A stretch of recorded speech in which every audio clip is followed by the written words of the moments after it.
Hello friend, GK power education 2.0 पर आपका welcome. आज की क्लास आपके लिए इंपॉर्टेंट रहने वाली है, तो वीडियो को आपको ध्यान से देखना है और चैनल को सब्सक्राइब लाइक आपको जरूर करना है, क्योंकि इस वीडियो में मैं आपको स्टैटिक जीके के इंपॉर्टेंट टॉपिक करवाने वाला हूं, तो उनको आपको जरूर देखना है, ठीक है। क्योंकि सभी एग्जामों आपसे स्टैटिक जीके पूछी जाती है, तो खासकर आपको रेलवे की तैयारी कर रहे हैं तो आपको जरूर देखनी है, क्योंकि आपको पता है कि आरपीएफ सब इंस्पेक्टर में भी स्टैटिक जीके अच्छी खासी पूछी जा रही है। आपको पता है कि उसके एग्जाम स्टार्ट हो चुके हैं और आरपीएफ कांस्टेबल की जो एग्जाम आने वाली है जनवरी के महीने में, वो भी आपसे अच्छी खासी पूछी जाएगी, तो उनको आपको ध्यान में रखते हुए करना है, ठीक है। एनटीपीसी की आपको पता है कि एग्जाम आने वाली है, ठीक है, तो उसकी भी आपको स्ट्रेटेजी के बहुत जरूरी है। ग्रुप डी की वैकेंसी आएगी, उसमें भी स्ट्रेटेजी पूछी जाएगी। तो इस प्रकार से जिस भी डिपार्टमेंट की आप तैयारी करते हैं, स्ट्रेटेजी के एक अच्छा पार्ट बन जाता है। तो मैं इसमें आपको टॉपिक वाइज करवाने वाला हूँ, जिसमें आपके सामने जो फर्स्ट टॉपिक लिया गया है वो लिया गया है आपके सामने स्पोर्ट का, ठीक है। स्पोर्ट के मैं आपको 10 क्वेश्चन करवाऊंगा, ठीक है। टॉपिक में आपसे ज़्यादा क्वेश्चन नहीं लूँगा, 10 क्वेश्चन ही लूँगा, ठीक है। तो आपको अच्छे से इनको देख लेना। जिनकी एग्जाम है अभी आरपीएफ सब इंस्पेक्टर की, तो वो जरूर देख के जाए, ठीक है, ये ध्यान रखना। देखते हैं आपके सामने जो फर्स्ट क्वेश्चन दे रखा है, इंपॉर्टेंट दे रखा है, किस खेल में 15 खिलाड़ी होते हैं। एक अच्छा खासा क्वेश्चन है, आपको ध्यान में रखना होगा, ऐसे क्वेश्चन एग्जाम में पूछे जाते हैं। तो इसका राइट आंसर आपको बताना होगा। तो इसका राइट आंसर हो जाएगा आपके सामने ए ऑप्शन, इसका राइट आंसर हो जाएगा, ठीक है। यानी कि किस खेल में 15 खिलाड़ी होते हैं, तो रग्बी में 15 खिलाड़ी होते हैं, ये आपको ध्यान में रखना होगा। क्रिकेट के बारे में अच्छे खासे जानते होंगे, ठीक है। हॉकी के बारे में आप सभी जानते होंगे, फुटबॉल के बारे में आप सभी जानते होंगे, अगर किसी एग्जाम की आप तैयारी करते होंगे तो, ठीक है। तो इसका राइट आंसर आपके सामने ए हो जाएगा। इसके बाद देखते हैं आपके सामने दूसरा क्वेश्चन, डेविस कप किस खेल से संबंध रखता है। तो डेविस कप किस खेल से संबंध रखता है, क्रिकेट, हॉकी, फुटबॉल, टेनिस। तो इनका राइट आंसर हो जाएगा टेनिस से, ठीक है। यानी कि डेविस जो कप दिया जाता है कौन से खेल में दिया जाता है, तो टेनिस में ये दिया जाता है, ठीक है। इसके बाद देखते हैं 3 नंबर का क्वेश्चन, ईरानी ट्रॉफी किस खेल से संबंधित है। यानी ईरानी जो ट्रॉफी है कौन से खेल में दी जाती है, एक अच्छा खासा क्वेश्चन है। तो ईरानी ट्रॉफी दी जाती है आपकी क्रिकेट में, ठीक है, ये ध्यान रखना होगा, ठीक है। ऐसे क्वेश्चन जरूर पूछे जाते हैं, ठीक है। इसके बाद देखिए आगे, ब्रेबॉर्न क्रिकेट स्टेडियम किस राज्य में स्थित है। यानी कि जो क्रिकेट स्टेडियम है ये कौन से राज्य में स्थित है, तो ये हो जाएगा आपके महाराष्ट्र राज्य में स्थित है। कौन से राज्य में है, ये महाराष्ट्र में स्थित है, ठीक है। इसके बाद देखिए आपके सामने 5वां क्वेश्चन, संतोष ट्रॉफी किस खेल से संबंधित है। यानी संतोष ट्रॉफी दी जाती है वो कौन से खेल में दी जाती है, एक अच्छा खासा क्वेश्चन है। इसका राइट आंसर हो जाएगा आपके सामने फुटबॉल में दी जाती है, यानी फुटबॉल में संतोष ट्रॉफी दी जाती है, ठीक है, ये ध्यान रखना होगा। इसके बाद देखिए आपके सामने एम चेन्नास्वामी जो क्रिकेट स्टेडियम है कौन से शहर में स्थित है, आप सभी जानते होंगे इसका राइट आंसर। तो इसका राइट आंसर हो जाएगा आपके सामने बेंगलोर में स्थित है, ठीक है। इसके बाद फिर देख लेते हैं आपके सामने सईद मुश्ताक अली ट्रॉफी किस खेल से संबंधित है। यानी कि यह ट्रॉफी कौन से खेल में दी जाती है, तो ये आपकी दी जाती है क्रिकेट में, ठीक है, ये ध्यान रखना होगा। सईद मुश्ताक अली जो ट्रॉफी दी जाती है वो क्रिकेट में दी जाती है, ये आपको ध्यान में रखना होगा, ठीक है। इसके बाद देखते हैं हॉकी टीम में कितने खिलाड़ी होते हैं। तो हॉकी टीम में आप सभी जानते होंगे कितने खिलाड़ी होते हैं, तो 11 खिलाड़ी होते हैं, ठीक है। फिर देख लेते हैं आपके सामने वॉलीबॉल में एक ही टीम से एक ही समय में कितने खिलाड़ी खेलते हैं। तो इसका राइट आंसर हो जाएगा 6 खिलाड़ी खेलते हैं, ठीक है, यानी कि 20 का राइट आंसर हो जाएगा, ठीक है। एक अच्छा क्वेश्चन है भी, ठीक है। इसके बाद फिर देख लेते हैं आपके सामने 10वां क्वेश्चन, कबड्डी के मैच में एक ही टीम से कितने खिलाड़ी एक बार में खेलते हैं। तो आप सभी जानते होंगे इसका राइट आंसर। इसका राइट आंसर हो जाएगा सी ऑप्शन। सिंपल क्वेश्चन भी आपसे पूछे जा सकते हैं, इसमें कोई दौरा नहीं है, ठीक है। तो इस प्रकार से स्पोर्ट के मैं आपके सामने 10 क्वेश्चन करवाया हूँ। जो क्वेश्चन आपके सामने करवाए वो सभी इंपॉर्टेंट है, ठीक है। तो आरपीएफ सब इंस्पेक्टर वाले जरूर देख के जाए, ठीक है। इसके बाद देखिए आपके सामने दे रखा है महत्वपूर्ण टेम्पल्स, यानी कि जो है महत्वपूर्ण जो मंदिर है उनके बारे में आपको पता होना चाहिए, ठीक है। जो मैं आपको 10 क्वेश्चन करवाऊंगा इसमें मंदिर के, तो वो भी ध्यान रखना होगा, ठीक है। तो देखते हैं आपके सामने, इसमें देखिए मदन मोहन मंदिर एक केंद्रीय संरक्षित स्मारक है जो भारत के किस राज्य में स्थित है। तो इसके बारे में आपसे पूछा गया, तो ये हो जाएगा आपका उत्तर प्रदेश, यानी कि सी इसका राइट आंसर हो जाएगा, ये ध्यान में रखना होगा। इन बी यानी सी इसका राइट आंसर हो जाएगा, ठीक है। इसके बाद देखिए 12वां नंबर क्वेश्चन देखिए, उत्तरी भारत में मंदिर वास्तुकला के लोकप्रिय शैली को क्या कहा जाता है। तो इसको क्या कहा जाता है, नागर शैली कहा जाता है, ठीक है। यानी कि उत्तरी भारत में मंदिर जो वास्तुकला की जो लोकप्रिय शैली है उसको नागर शैली कहा जाता है, यानी कि 20 का राइट आंसर हो जाएगा, ठीक है। फिर देखिए और इसकी पीडीएफ फाइल आपको मिलेगी टेलीग्राम चैनल पे, ये भी ध्यान रखना होगा, ठीक है, जो आपको वीडियो खत्म होने के बाद मिल जाएगी, ठीक है। एलोरा में किसी प्रसिद्ध राष्ट्रकूट राजा ने कैलाश के रॉक कट मंदिर का निर्माण करवाया था। तो इनका राइट आंसर हो जाएगा आपके सामने सी राइट आंसर हो जाएगा, राष्ट्रकूट राजा कृष्ण प्रथम हो जाएगा, ठीक है। इसके बाद देखिए आगे 14वां क्वेश्चन देखिए, निम्नलिखित में से ऐसा कौन सा त्यौहार है जो गुवाहाटी के कामाख्या मंदिर से जुड़ा हुआ है। तो आप सभी जानते हैं इसका राइट आंसर, इसका राइट आंसर हो जाएगा ए, इसका राइट आंसर हो जाएगा आबू-वाचिस का महोत्सव है यानी फेस्टिवल है, ठीक है, ये ध्यान रखना होगा, ए इसका राइट आंसर हो जाएगा, ठीक है। फिर देखिए 15वां क्वेश्चन देखिए, मध्य प्रदेश में खजूरिया मंदिर जो मंदिर वास्तुकला की शैली के लिए एक उदाहरण है, तो इनका राइट आंसर हो जाएगा नागर शैली हो जाएगी, ठीक है। फिर देखिए इरवांतरेश्वर मंदिर भारत के किस राज्य में स्थित है, तो ये कौन से राज्य में स्थित है, तो ये हो जाएगा आपका तमिलनाडु में, ठीक है, यानी कि ए इसका राइट आंसर हो जाएगा, ये ध्यान रखना, यानी कि ए इसका राइट आंसर हो जाएगा। एक अच्छा क्वेश्चन है, एग्जाम में पूछा जा सकता है, ठीक है। इसके बाद देखिए 17वां क्वेश्चन, मुक्तेश्वर जो मंदिर है 10वां राष्ट्रीय का मुक्तेश्वर मंदिर 10वीं शताब्दी का हिंदू मंदिर है जो विश्व के समर्पित है, जो स्थित है कौन सी जगह स्थित है, ये उड़ीसा में स्थित है, ठीक है, यानी कि 20 का राइट आंसर हो जाएगा, यानी कि 20 का राइट आंसर हो जाएगा। इसके बाद देखते हैं आपके सामने 18वां क्वेश्चन, किस चोल शासक ने तेजोरा में बरदेश्वर मंदिर का निर्माण करवाया था, यानी किस चोल शासक ने तेजोरा में बरदेश्वर मंदिर का निर्माण करवाया था, इनका राइट आंसर हो जाएगा राजराज प्रथम ने करवाया था, ठीक है, यानी कि ए इसका राइट आंसर हो जाएगा। किस चोल शासक ने तेजोरा में जो बरदेश्वर का मंदिर है इसका निर्माण किसने करवाया था, तो राजा राज प्रथम ने करवाया था, ठीक है। फिर देख लेते हैं आपके सामने उड़ीसा और पास के जिलों के मंदिर यानी वास्तुकलाओं में मंदिरों के शीर्षक पर दिखाई देने वाले पत्थर जैसी डिस्क क्या कहलाती है, तो वो हो जाएगी आपके सामने सी ऑप्शन हो जाएगा इसका राइट आंसर, सी इसका राइट आंसर हो जाएगा। फिर से सुनिए इस क्वेश्चन को, उड़ीसा और उसके पास के जिलों के मंदिर यानी उड़ीसा के पास के जिलों के जो मंदिर है जो वास्तुकला में जो मंदिरों के शीर्षक पर दिखाई देने वाले पत्थर जैसी डिस्क क्या कहलाती है, तो इसका राइट आंसर हो जाएगा आमलक, यानी इसका राइट आंसर हो जाएगा सी ऑप्शन, ठीक है। इसके बाद देखिए 20वां क्वेश्चन देखिए, भारत के किस राज्य में भारत के ऐसा कौन सा राज्य है जिसमें श्री ब्रह्मपुरी श्री मंदिर स्थित है, तो ये हो जाएगा आपका कौन सी जगह हो जाएगा, तमिलनाडु में हो जाएगा, ठीक है, यानी कि 20 का राइट आंसर हो जाएगा। इस प्रकार से आपके टेम्पल के 20 क्वेश्चन यानी कि कंप्लीट हो चुके हैं, यानी 10 क्वेश्चन हो चुके हैं, ठीक है। इसके बाद देखिए आगे महत्वपूर्ण महोत्सव यानी कि फेस्टिवल के बारे में, ठीक है। फिर देखिए 21वां क्वेश्चन देखिए, दशाईन फेस्टिवल का जो आयोजन है किस देश में किया जाता है, इन कौन से देश में किया जाता है, तो नेपाल में किया जाता है, ठीक है, यानी नेपाल के फेस्टिवल आपसे जरूर पूछे जाते हैं, ठीक है, ध्यान रखना होगा, यानी ए इसका राइट आंसर हो जाएगा। फिर देखिए केला पौधा फसल उत्सव का आयोजन किस राज्य में किया जाता है, कौन से राज्य में किया जाता है, तो ये हो जाएगा आपका कर्नाटक में, ठीक है, अच्छा क्वेश्चन है भी, ठीक है। फिर देखिए निम्नलिखित में से किस स्थान पर कुंभ मेले का आयोजन नहीं किया जाता है, कुंभ मेले का आयोजन नहीं किया जाता है, तो चेन्नई में नहीं किया जाता, आप सभी जानते हैं इलाहाबाद में होता है, उज्जैन में होता है, हरिद्वार में होता है, लेकिन चेन्नई में नहीं होता, ठीक है, कुंभ मेला, ठीक है। रंगोली बिहू नामक त्यौहार है किस राज्य का प्रसिद्ध त्यौहार है, तो ये हो जाएगा आपका असम का हो जाएगा, ठीक है। फिर देखिए आबूवाची मेला का उत्सव कौन सी का होता है, सभी जानते होंगे, ये असम में हो जाएगा, ठीक है। फिर देखते हैं आदिवासी त्यौहार भक्ता पर्व नामक त्यौहार निम्न में से किस राज्य में मनाया जाता है, तो ये मनाया जाता है आपके झारखंड में, कौन सी जगह, झारखंड के आदिवासी जो त्यौहार है ये आपके झारखंड राज्य में मनाया जाता है, ठीक है।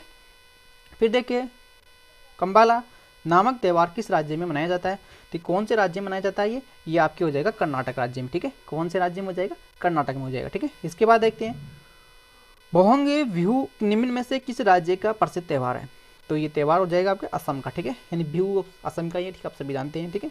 इसके बाद देखिए योसांग उत्सव किस राज्य में मनाया जाता है, तो ये हो जाएगा आपका मणिपुर में, कौन से राज्य में, मणिपुर में, ठीक है, यानी कि 20 का राइट आंसर हो जाएगा, ठीक है। फिर देखते हैं नवनन नामक फसल उत्सव निम्न में से किस राज्य में मनाया जाता है, तो ये हो जाएगा आपका पश्चिम बंगाल में, ठीक है, यानी वेस्ट बंगाल इसका राइट आंसर हो जाएगा। फिर देख लेते हैं आपके सामने नेक्स्ट टॉपिक है पंचवर्षीय योजना से, ठीक है।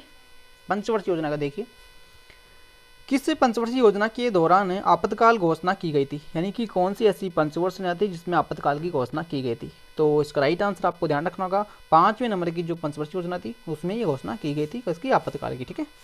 फिर देखिए गरीबी हटाओ का नारा कौन सी पंच योजना में दिया गया था, तो गरीब हटाओ का दिया गया था आपके 5वीं पंच योजना में दिया गया था, ठीक है, यानी कि 5वें नंबर की जो पंचवर्ष योजना थी उसी में गरीब हटाओ का नारा दिया गया था, और आपातकाल की जो घोषणा की गई थी वो भी आपके 5वीं पंच योजना में ही की गई थी, ठीक है।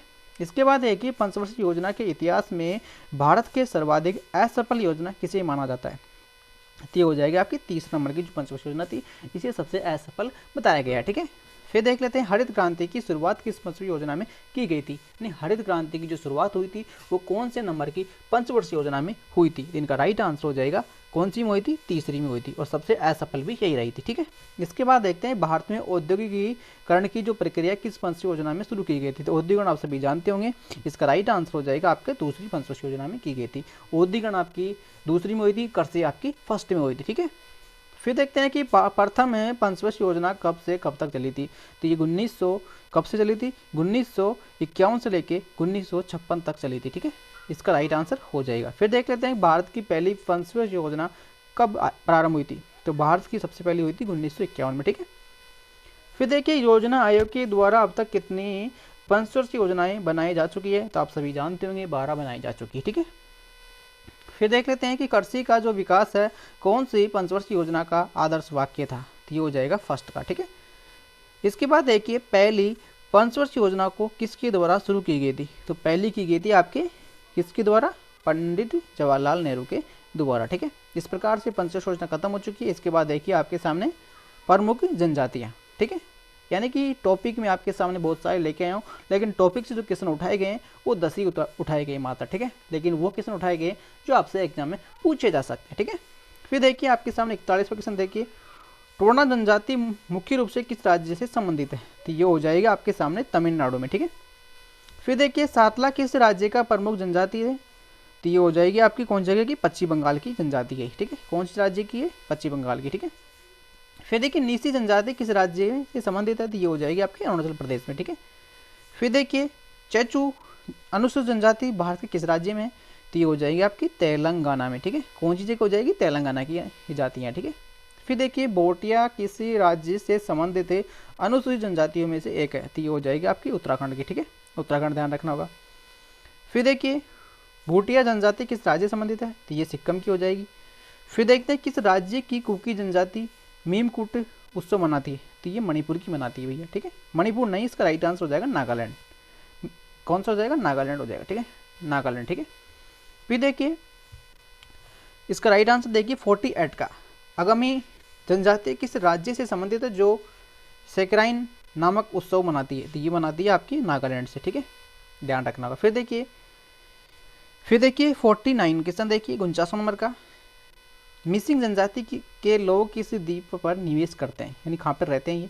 तो ये हो जाएगा आपके सामने ए ऑप्शन। ठीक है, फिर देखिए खासी जनजाति कहाँ रहती है। तो ये रहती है आपकी मेघालय में। ठीक है, इसके बाद देखते हैं आपके सामने नेक्स्ट जो टॉपिक है नेक्स्ट वो आपके सामने हो जाएगा लोक नृत्य। तो लोक नृत्य के 10 क्वेश्चन देखिए आपके सामने लेके आया हूँ, वो भी अच्छे क्वेश्चन है। निम्नलिखित में ऐसा कौन सा लोक नृत्य मिजोरम का है, यानी कि मिजोरम का लोक नृत्य आपको बताना है कौन सा हो जाएगा। तो ए इसका राइट आंसर हो जाएगा। ठीक है, फिर देखते हैं निम्नलिखित में ऐसा कौन सा लोक नृत्य तमिलनाडु राज्य से संबंधित है, तमिलनाडु से संबंधित है। तो वो हो जाएगा आपके सामने कौन सा हो जाएगा? डी ऑप्शन इसका राइट आंसर हो जाएगा, यानी कुंभी नृत्य हो जाएगा। ठीक है, फिर देखते हैं बाउल नामक की जो बाउल नृत्य है किस राज्य का लोक नृत्य है। तो ये हो जाएगा आपके पश्चिम बंगाल का। कौन सी जगह का हो जाएगा? पश्चिम बंगाल का। ठीक है, फिर देखिए निम्नलिखित में ऐसा कौन सा नृत्य है जो छत्तीसगढ़ से संबंधित नहीं है। छत्तीसगढ़ से संबंधित नहीं है, तो कौन सा नहीं है? इनका राइट आंसर हो जाएगा ए ऑप्शन, और बाकी के जो भी है ऑप्शन बी और सी और डी ये आपके छत्तीसगढ़ से संबंधित है, लेकिन फर्स्ट इसका छत्तीसगढ़ से संबंध नहीं है। फिर देखिए निम्नलिखित में ऐसा कौन सा मणिपुर का एक विशिष्ट मार्शल नृत्य है। तो वो हो जाएगा आपके सामने सी ऑप्शन। ठीक है, फिर देखिए निम्नलिखित में से कौन सा नृत्य प्रकार झारखंड से संबंधित नहीं है। झारखंड से संबंधित नहीं है तो लावणी, क्योंकि महाराष्ट्र का। ठीक है, फिर देख लेते हैं निम्नलिखित में से ऐसा कौन सा नृत्य सिक्किम से संबंधित है। सिक्किम से संबंधित है, सिक्किम से हो जाएगा आपके सामने ए ऑप्शन। ठीक है, फिर देखते हैं निम्नलिखित में से लोक नृत्य जम्मू कश्मीर से संबंधित है। तो जम्मू कश्मीर से कौन सा है ये आपको ध्यान रखना होगा। तो इसका राइट आंसर हो जाएगा ए ऑप्शन, जम्मू कश्मीर से संबंधित है। ठीक है, फिर देखते हैं निम्नलिखित में से कौन सा नृत्य रूप कर्नाटक से संबंधित नहीं है, कर्नाटक से संबंधित नहीं है। तो इसका राइट आंसर हो जाएगा ए ऑप्शन, क्योंकि ये जम्मू कश्मीर से संबंधित है और बाकी के जो भी है आपके कर्नाटक से हो जाएंगे। ठीक है, फिर देखिए निम्नलिखित में से कौन सा भारत का शास्त्रीय नृत्य नहीं है। तो कौन सा नहीं है?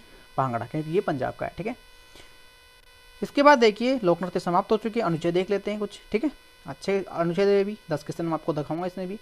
आपातकाल के दौरान किन मौलिक अधिकारों को निलंबन नहीं किया जा सकता।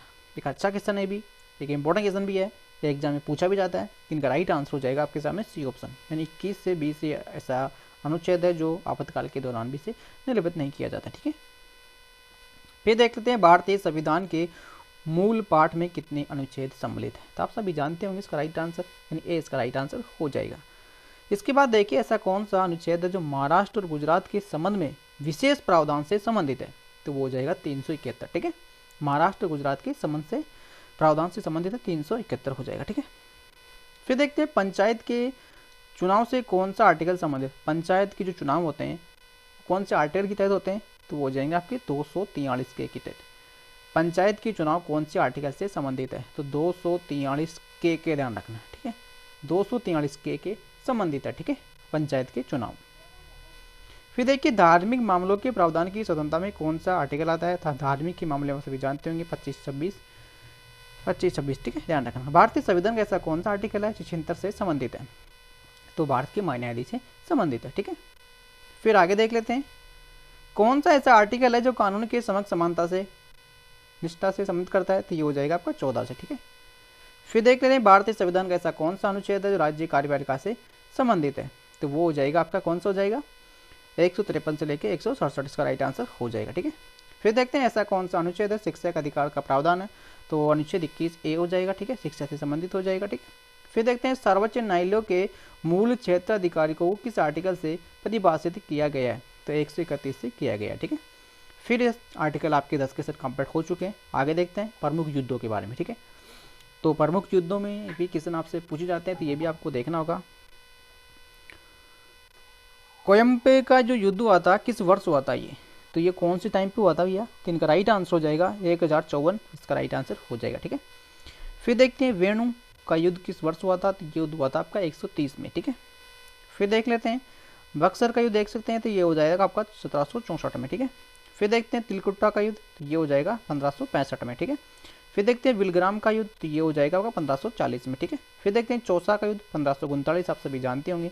फिर पानीपत की पहली लड़ाई कब हुई थी? तो 1526 में हुई थी। ठीक है, फिर चंदवार का जो लड़ाई कब हुई थी तो कब हुई थी ये? तो ये हुई थी 1194 में हुई थी। ठीक है, फिर देखिए कलिंग का युद्ध कब हुआ था? तो ये हुआ था आपका 261 ईस्वी में। ठीक है, फिर देख लेते हैं हाइड स्ट्रेंज की लड़ाई किस वर्ष हुई थी? तो ये हुई थी आपकी 326 BC में। ठीक है, तो प्रमुख युद्ध आपके समाप्त हो चुके हैं। फिर देख लेते हैं आपके से महत्वपूर्ण किताबें, जो 10 किताब मैं आपको बताऊंगा। मानसरोवर नामक जो किताब के लेखक कौन थे? तो ये हो जाएंगे आपके प्रेमचंद जी। ठीक है, यानी मानसरोवर जो नामक किताब थे उसके लेखक कौन थे? प्रेमचंद। ठीक है, फिर देखते हैं मालगुड़ी डेज के लेखक कौन थे? तो इसके हो जाएंगे R.K. नारायण। है कौन हो जाएंगे? R.K. नारायण। ठीक है, ठीक है, फिर देखिए द मिनिस्ट्री ऑफ ऑटोमस्ट हैप्पीनेस नामक किताब के लेखक कौन थे? तो ये हो जाएंगे ए ऑप्शन अरुंधति रॉय। ठीक है, फिर देखिए ट्रेन टू पाकिस्तान के लेखक कौन थे? तो इसके राइट आंसर हो जाएंगे आपके सामने कौन हो जाएंगे? A option. ठीक है, फिर देखते हैं सत्येंद्र प्रकाश नामक किताब किसके द्वारा लिखी गई थी? तो ये लिखी गई थी आपके दयानंद सरस्वती के द्वारा। फिर देखिए निम्न में ऐसे कौन सी पुस्तक है जो मुंशी प्रेमचंद के द्वारा नहीं लिखी गई थी? तो वो हो जाएंगे आपकी गाइड। ठीक है, ये मुंशी प्रेमचंद की नहीं है। ठीक है, फिर देखिए इट्स एंड वाटरफुल लाइफ नामक जो किताब थी किसके द्वारा लिखी गई थी? तो ये लिखी गई थी आपकी ए ऑप्शन। ठीक है, फिर देखिए किताब उल हिंदी नामक के लेखक कौन थे? तो अलविरन, इसका राइट आंसर हो जाएगा।